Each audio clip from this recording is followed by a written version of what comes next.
Doctor B Jayaraj, ഇവിടെ Empuraan cinema ചർച്ചാ വിഷയമാകുന്നു, വിമർശനങ്ങൾക്കും വിധേയമാകുന്നു. കാരണം ഗോധ്ര സംഭവവുമായി ബന്ധപ്പെട്ട് ചില തിരക്കഥകൾ ഈ സിനിമയിൽ എഴുതി ചേർക്കപ്പെട്ടിട്ടുണ്ട്. അത് തികച്ചും തെറ്റിദ്ധാരണാജനകമായ തിരക്കഥയാണ് എന്ന രീതിയിലുള്ള വിമർശനങ്ങളാണ് ഇതുമായി ബന്ധപ്പെട്ടവർ, അതായത് ചരിത്രം പഠിച്ചവരും എന്താണ് ഗോധ്ര കലാപം എന്ന് മനസ്സിലാക്കിയവരും പറയുന്നത്. താങ്കൾക്ക് എന്താണ് ഈ സിനിമയെക്കുറിച്ച് തോന്നുന്നത്?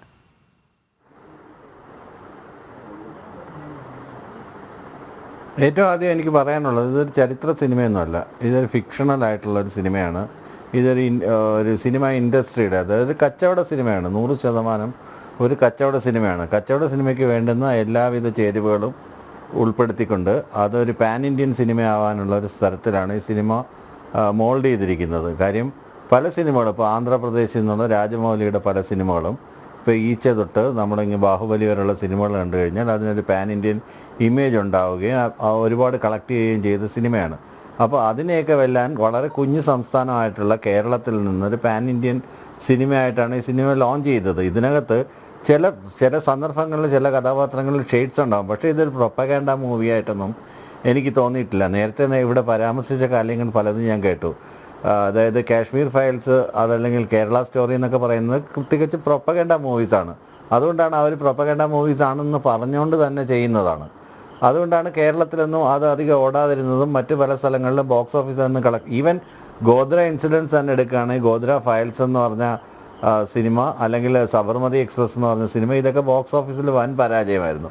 അതിൻ്റെ യാഥാർത്ഥ്യം തുറന്നു കാണിക്കുന്നു എന്നൊക്കെ പറഞ്ഞെടുത്ത പ്രൊപ്പഗാൻഡ മൂവീസ്. കാര്യം പ്രൊപ്പഗാൻഡ മൂവീസിന് എപ്പോഴും ആളുകൾ ഉണ്ടാവില്ല. പിന്നെ കേരളത്തിലെ ആളുകൾക്കൊരു പ്രത്യേകത ഉള്ളതെന്ന് വെച്ച് കഴിഞ്ഞാൽ പലപ്പോഴും പറയാറുണ്ട്, ഒരു എക്സിബിഷൻ ഒരു കഥയായിട്ടാണ് പറയുന്നത്. ഒരു എക്സിബിഷന് പോകുന്നുണ്ടെങ്കിൽ കുറേ ഞണ്ടുകൾ തുറന്ന പാത്രത്തിൽ വെച്ചിരിക്കുന്നു, ബാക്കി എല്ലായിടും ഞണ്ടുകൾ അടച്ചു വെച്ചിരിക്കുന്നു. അപ്പോൾ കേരളത്തിലെ ഞണ്ടുകൾ എന്താ പുറത്തിറങ്ങാത്തതെന്ന് ചോദിച്ചാൽ, ഒരു ഞണ്ട് മേളിലോട്ട് കയറാൻ ശ്രമിക്കുമ്പോൾ മറ്റ് ഞണ്ടുകൾ വലിച്ച് താഴേക്ക് ഇടുമെന്നാണ് അതിന് പറയുന്നത്. അതുപോലെ കേരളത്തിൽ നിന്നൊരു ബ്രഹ്മാണ്ഡ സിനിമ ഉണ്ടാവുകയും ആ സിനിമ കൊമേഴ്ഷ്യലി സക്സസ്ഫുൾ ആവുകയും ചെയ്യുക എന്നുള്ളതിനെതിരെ ഇത്തരത്തിലുള്ള കമൻറ്റുകൾ. ഇപ്പോൾ നമ്മൾ ലൂസിഫർ എടുത്തു കഴിഞ്ഞാൽ, ആ ലൂസിഫറിനകത്ത് ഷെയ്ഡ്സ് എടുത്ത് നോക്കിക്കഴിഞ്ഞാൽ അതിനകത്ത് ജിതിൻ രാംദാസ് എന്ന് പറഞ്ഞ കഥാപാത്രത്തിന് രാഹുൽ ഗാന്ധിയുടെ ഷെയ്ഡ്സ് ഉണ്ട്. അതുപോലെ തന്നെ പ്രിയങ്ക ഗാന്ധിയുടെ ഭർത്താവായിട്ടുള്ള റോബർട്ട് വാദ്ര മയക്കുമരുന്ന് കച്ചവടക്കാരനായിട്ടാണ് അതിനകത്ത് കാണിക്കുന്നത്. അന്ന് കോൺഗ്രസ്സുകാരും പ്രശ്നം ഉണ്ടാക്കിയില്ലല്ലോ. കോൺഗ്രസ്സുകാർ അത്ര മോശമൊന്നുമല്ലെന്നല്ല ഞാൻ പറയുന്നത്. ഇന്ദിരാഗാന്ധിയുടെ കാലത്ത് കിസ്സ കുർസിക്ക പോലുള്ള സിനിമകളിൽ ബാൻ ഏർപ്പെടുത്തിയിട്ടുള്ള, അടിയന്തരാവസ്ഥ കാലത്ത് ഒരുപാട് സിനിമകൾ ബാൻ ചെയ്തിട്ടുള്ള ആളുകൾ തന്നെയാണ് കോൺഗ്രസ്സുകാർ. എന്നാൽ പോലും അവരാരും അത് ഹേർട്ട് ചെയ്തില്ല. ഇതിനകത്തും ചീഫ് മിനിസ്റ്ററിനെ കുറിച്ചുള്ള ഓഫ് ആൻഡ് കമൻസ് ഉണ്ട്, ഇപ്പോഴത്തെ ചീഫ് മിനിസ്റ്ററിനെ കുറിച്ചുള്ള ഓഫ് ആൻഡ് കമൻസ് ഉണ്ട്. അതുപോലെ ഇത്തരം ചില ഷെയ്ഡ്സ്, ഇപ്പോൾ ഗോധ്ര കലാപം എന്നൊന്നും നമുക്ക് പറയാൻ പറ്റില്ല, കുറേ ഒരു കൂട്ടക്കൊല കാണിക്കുന്നുണ്ട്. അതിന് വേണമെങ്കിൽ നമുക്ക് അങ്ങനെ വായിച്ചെടുക്കാം. അത് ഓരോരുത്തരുടെ, ഇപ്പോൾ നമ്മളൊരു പെയിൻറ്റിങ് വരച്ചു കഴിഞ്ഞാൽ അതിൻ്റെ ഇൻ്റർപ്രിട്ടേഷൻ എന്ന് പറയുന്നത് കാണുന്നവരുടെ കാഴ്ചപ്പാടനുസരിച്ച്. ഞാൻ അങ്ങേയറ്റം ഒരു രാഷ്ട്രീയ സിനിമ കാണാൻ പോവുകയാണെങ്കിൽ, ഇപ്പോൾ അമ്മ അറിയാൻ കാണാൻ പോവുകയാണെങ്കിൽ, ശ്രീ ജയരാജ് 2002 എന്നുള്ള വർഷം രേഖപ്പെടുത്തുന്നുണ്ടല്ലോ, സംസ്ഥാനവും ഏത് എന്ന് രേഖപ്പെടുത്തുന്നുണ്ടല്ലോ. ഓക്കെ, ഇത് രണ്ടും വെച്ചുകൊണ്ട് നമുക്ക് വേണമെങ്കിൽ അമൂർത്തമായിട്ടുള്ള സാധനത്തിന് നമുക്ക് മൂർത്തമായിട്ട് വേണമെങ്കിൽ കൂട്ടി വായിക്കാം, വേണമെങ്കിൽ വായിക്കാതിരിക്കുക, അല്ലെങ്കിൽ അതിനെ നെഗ്ലക്റ്റ് ചെയ്യാം. ഇതൊക്കെ ഓരോരുത്തരുടെ പ്രത്യേകതകളാണ്. കാര്യം ഇവിടെ നമ്മൾ രാഷ്ട്രീയ സിനിമകളെ കുറിച്ച് പറയുകയാണെങ്കിൽ എനിക്ക് ഓർമ്മ വരുന്നത് അമ്മ അറിയാൻ ജോൺ അബ്രഹാമിൻ്റെ, അതല്ലെങ്കിൽ മീനമാസത്തിലെ സൂര്യൻ, അതല്ലെങ്കിൽ ബക്കറിൻ്റെ സിനിമകൾ, അതല്ലെങ്കിൽ അടൂർ ഗോപാലകൃഷ്ണൻ്റെ വിധേയൻ തൊട്ടുള്ള കൃത്യമായ രാഷ്ട്രീയം പറയുന്ന വിധേയൻ, കഥാപുരുഷൻ പോലുള്ള സിനിമകൾ. ഇതൊക്കെയാണ് രാഷ്ട്രീയ സിനിമകളെന്ന് പറഞ്ഞ് കേരളത്തിലുണ്ടായിട്ടുള്ളത്. പക്ഷേ ഇതൊരു കൊമേഴ്ഷ്യൽ സിനിമയാണെന്നേ, അത് എൻ്റർടൈനർ. ആ ഒരു എൻ്റർടൈനറിനകത്ത് അതിന് മ്യൂസിക്കിന് അതുണ്ട്. പിന്നെ അതിൻ്റെ ടെക്നിക്കൽ പെർഫെക്ഷൻ എന്ന് പറയുന്നത് എക്സംപ്ലറി ആണ്, എക്സ്ട്രാ ഓർഡിനറി ആണ്, അത് വേൾഡ് ക്ലാസ് ആണ്. അത് അംഗീകരിക്കാതിരിക്കാൻ പറ്റില്ല. ആ സിനിമയിലെ ഓരോ ആംഗിളും ആസ് എ ഫിലിം ലവർ ആ ഒരു അർത്ഥത്തിൽ നോക്കുകയാണെങ്കിൽ ടെക്നിക്കലി ഇത്രയും നല്ലൊരു സിനിമ മലയാളത്തിൽ നിന്നും ഉണ്ടായിട്ടില്ല. കാര്യം അത് എന്തൊക്കെ മാർഗ്ഗങ്ങൾ ഉപയോഗിച്ചിട്ടാണ് അത് എടുത്താലും ആ ഡയറക്ടോറിയൽ ബ്രില്യൻസ് എന്ന് പറയുന്ന ഒരു ഭയങ്കര സംഭവം തന്നെയാണ്. ഇതിൻ്റെ കഥകളും കഥാപാത്രങ്ങളും അതിൻ്റെ ഇതും. ഇപ്പോൾ ലൂസിഫറിനോടൊപ്പം, ലൂസിഫർ എന്ന് പറഞ്ഞ സിനിമയിൽ മോഹൻലാൽ എന്ന് പറഞ്ഞ ഒരു ഒറ്റ സെൻട്രൽ ക്യാരക്ടറാണ് ആ സിനിമയെ മൊത്തം ക്യാരി ചെയ്തുകൊണ്ട് പോകുന്നത്. കാര്യം ആ മഹാനടൻ്റെ ഒരു 2 തോളിലാണ് ആ സിനിമ ലിഫ്റ്റ് ചെയ്തുകൊണ്ട് പോകുന്നത്. നല്ല സിനിമ ബോക്സ് ഓഫീസിൽ പൊളിഞ്ഞു പോയതിനായിരുന്നു. ഈ സിനിമ അങ്ങനെയല്ല. ഈ സിനിമ കുറച്ചുകൂടെയൊക്കെ ഒരു മോഹൻലാലിന് വളരെ കുറച്ച് റോള് മാത്രമേ ഇതിനകത്തുള്ളൂ, വളരെ കുറച്ച് ഡയലോഗുകൾ മാത്രമേ ഉള്ളൂ. പ്രസൻസ് ഉണ്ട്, ഓഫ് സ്ക്രീൻസ് പ്രസൻസ് ഉണ്ട്. മോഹൻലാലിൻ്റെ പേര് തന്നെയാണ് ഈ സിനിമ ഇറങ്ങിയത്. എന്നാൽ പോലും ഒരു കംപ്ലീറ്റ്ലി ഒരു 100% ഒരു മോഹൻലാൽ സിനിമയാണെന്നൊന്നും പറയാൻ പറ്റില്ല. പിന്നെ ഇത് ഒരു പ്രത്യേക ഉദ്ദേശം വെച്ചൊന്നും എടുത്തതല്ല. പ്രത്യേക ഉദ്ദേശം വെച്ച് എടുത്തെന്ന് നോക്കുകയാണെന്നുണ്ടെങ്കിൽ നമ്മൾ ആ ഒരു ലെൻസിൽ കൂടെ നോക്കുകയാണെങ്കിൽ അങ്ങനെ കാണാവുന്ന വേണമെങ്കിൽ കാണാം. പക്ഷെ അതിന്റെ അടിസ്ഥാനമില്ല. ഒരു സിനിമ അങ്ങനെ കാണാമെങ്കിൽ, അങ്ങനെ പ്രത്യേക ലെൻസിൽ കൂടെ അങ്ങനെ നോക്കാമെങ്കിൽ, അതിന് സാമ്യം തോന്നുന്നുവെങ്കിൽ അത് അത്തരത്തിൽ തന്നെ എടുത്തതല്ലേ? കാരണം നമ്മൾ ഏത് ആംഗിളിൽ കൂടെ നോക്കിയാലും അങ്ങനെയല്ല എന്ന് പറയാൻ സാധിക്കുകയില്ലല്ലോ. അങ്ങനെയാണ് എന്നുള്ളൊരു ഉത്തരത്തിലേക്കല്ലേ അവസാനം എത്തിച്ചേരുന്നത്. താങ്കൾ പറഞ്ഞതുപോലെ ഇവിടെ ഒരു നായകനൊന്നും ആകുന്നില്ല അതിന്റെ രണ്ടാം പാർട്ട് വരുമ്പോൾ. കുറച്ചുകൂടെ മെച്ചുവേർഡ് ആയിട്ടുള്ള ഒരു സ്റ്റാൻഡ് എടുത്തത്. അതെ, താങ്കൾ പറഞ്ഞ ഈ ഡയറക്ടറുടെ ബ്രില്യൻസ് പറഞ്ഞതുകൊണ്ടാണ്, ടെക്നിക്കൽ മികവൊക്കെ പറഞ്ഞതുകൊണ്ടാണ്, ടെക്നിക്കൽ മികവും ഡയറക്ടറുടെ സംവിധായകന്റെ ബ്രില്യൻസും ഒക്കെ പറഞ്ഞതാണ്. ഒരു നായകനിൽ ഒതുങ്ങി നിൽക്കുന്നില്ല രണ്ടാം ഭാഗം എന്ന് പറയുമ്പോൾ. ഏതെങ്കിലും ഒരു ആംഗിളിൽ കൂടെ നോക്കിയാൽ അങ്ങനെയാണ് എന്ന് പറയാവുന്ന ഒരു ക്ലൈമാക്സിലേക്ക് എത്തുന്ന തരത്തിലേക്ക് അതിൻ്റെ തിരക്കഥ കൊണ്ടുപോകണമെങ്കിൽ അതും ഇത്തരത്തിൽ സംവിധാനത്തിൻ്റെ ബ്രില്യൻസ്, അതായത് ആരെയൊക്കെയോ സുഖിപ്പിക്കുന്നതിന് വേണ്ടിയുള്ള ബ്രില്യൻസ്, അല്ലെങ്കിൽ തങ്ങളുടെ അജണ്ട നടപ്പിലാക്കുന്നതിന് വേണ്ടിയുള്ള ബ്രില്യൻസ്, അങ്ങനെയും ആകരുതോ? നമുക്കറിയാമല്ലോ, ഇപ്പോൾ ലെഫ്റ്റ് ലൈറ്റ് ലെഫ്റ്റ് പോലുള്ള ഒരു സിനിമ എടുത്ത ഒരാളാണ് മുരളി ഗോപിയുടെ സ്ക്രിപ്റ്റിൽ എടുത്താണ്. അത്തരം മുരളി ഗോപി എപ്പോഴും ഇങ്ങനെ ഇപ്പോൾ RSS ശാഖ ആദ്യമായിട്ട് കാണിക്കുന്ന ഒരു സിനിമ മുരളി ഗോപിയുടെ സിനിമകളിലാണ്. ആ മുരളി ഗോപിയുടെ സ്ക്രിപ്റ്റിലാണ് ഈ സിനിമ ഉണ്ടായിരിക്കുന്നത്. മേപ്പടിയാൻ സിനിമ എടുത്തപ്പോഴും അതിനകത്ത് ഈ പറഞ്ഞ സേവാഭാരതിയുടെ ഒരു ആംബുലൻസ് കാണിച്ചു എന്നൊക്കെ പറഞ്ഞിട്ട് വലിയ വിഷയം. അതൊക്കെ സത്യം പറഞ്ഞു കഴിഞ്ഞാൽ അതൊക്കെ നോട്ട് ചെയ്യുന്നവന് വേണമെങ്കിൽ നോട്ട് ചെയ്യാം.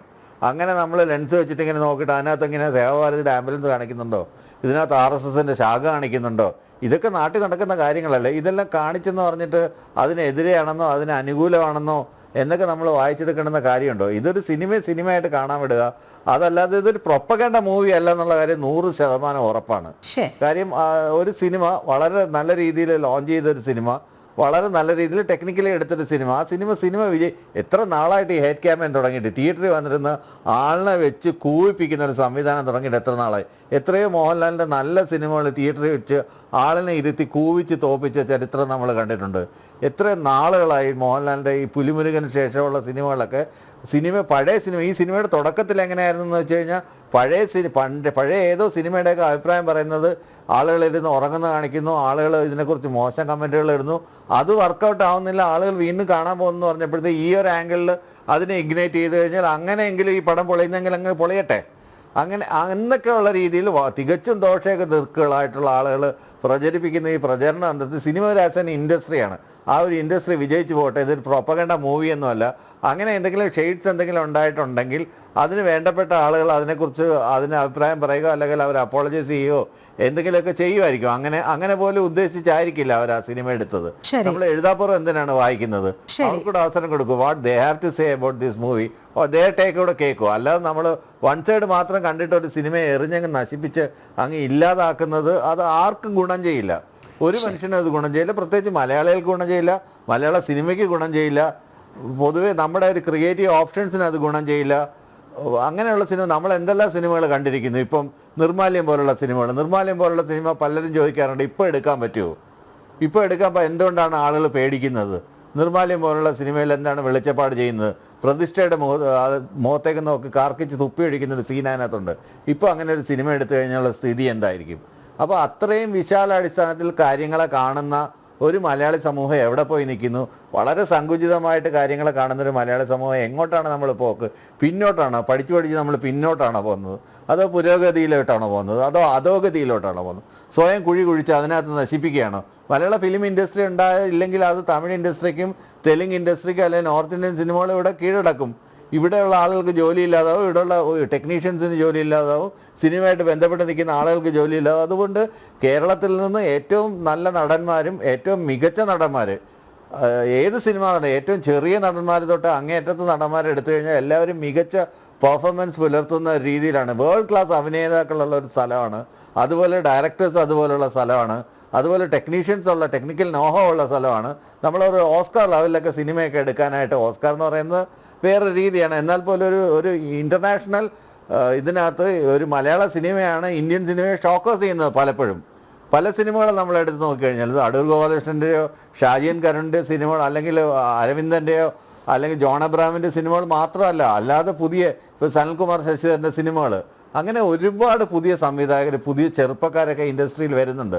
അവർ ലോകം മുഴുവൻ മാറ്റങ്ങൾ ഉണ്ടാക്കുന്നുണ്ട്. നമ്മൾ വളരെ സങ്കുചിതമായ കാഴ്ചപ്പാടോടുകൂടി ഇത്തരം കാര്യങ്ങളിൽ കീറി മുറിച്ചിട്ട് അങ്ങനെ അഥവാ അങ്ങനെ ചെയ്തിട്ടുണ്ടെങ്കിൽ തന്നെ ശ്രീ ബി ജയരാജ് ഒരു ചോദ്യം കൂടി ശ്രീ ബി ജയരാജ് ഒരു ചോദ്യം കൂടി. സങ്കുചിതമായ ചിന്താഗതിയല്ല, പക്ഷേ സിനിമകൾക്ക് സമൂഹത്തിൽ ഒരു സ്വാധീന ശക്തിയാകാൻ കഴിയുകയില്ലേ, സ്വാധീനം ചെലുത്തുകയില്ലേ?